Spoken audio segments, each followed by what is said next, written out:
My name is Jessica Fick, and I'm an assistant professor of mechanical engineering here at UW-Platteville. This is the end of my 6th year, but I'm also an alumni of UW-Platteville. I graduated in 2003.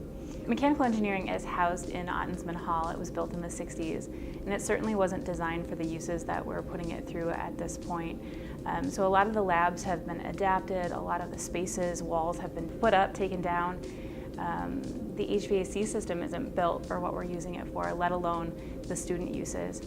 And so getting new facilities would really mean designing the space to handle the equipment and the way that we're using it to better serve our students. As a civil engineer, I started like every other person who's in the engineering field in the general engineering department, which most of our general engineering classes are in Otts, but a lot of physics classes that we have to take are in engineering hall.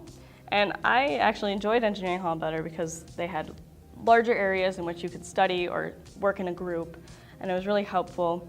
Also, as I grew older and started getting into my field, most of my classes have been in Otts. A lot of times when we have exams, for certain classes we have so many materials that we need for the exam that the small little desks that we have in each of our classrooms that we actually have class in aren't large enough, and we can't, it's really hard because a lot of students have to have like their one book for a class on their lap, and then they have their calculator in their hand and trying to write on the small little desks.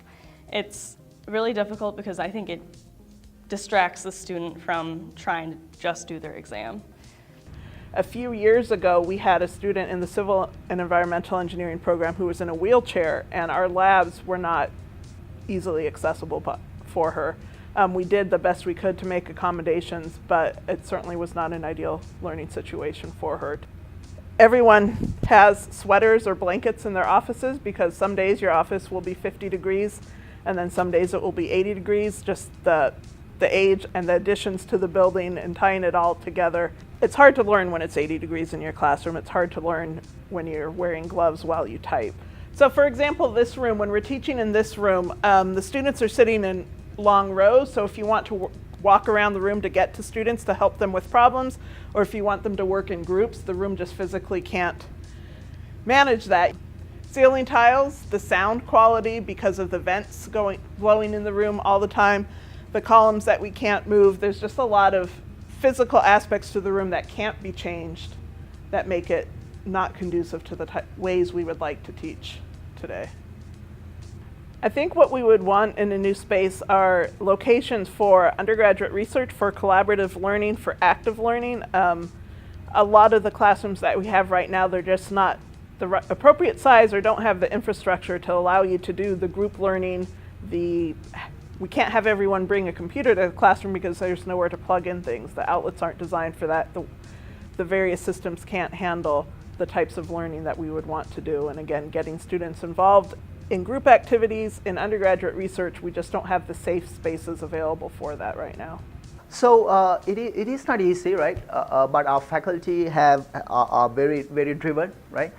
So the issues come up with a little bit discouraging because faculty do spend a lot of time trying to show certain techniques or a certain instrumentation to the students, but what's happening is because of the conditions and especially the state of the building is making them maintain those instruments. I don't know whether you guys have heard the phrase that you look like you're 70 but you're actually 40. That's how all of our instruments are. So this is our stock room, right? So this is a very good example. Actually, I'm glad that we are in here.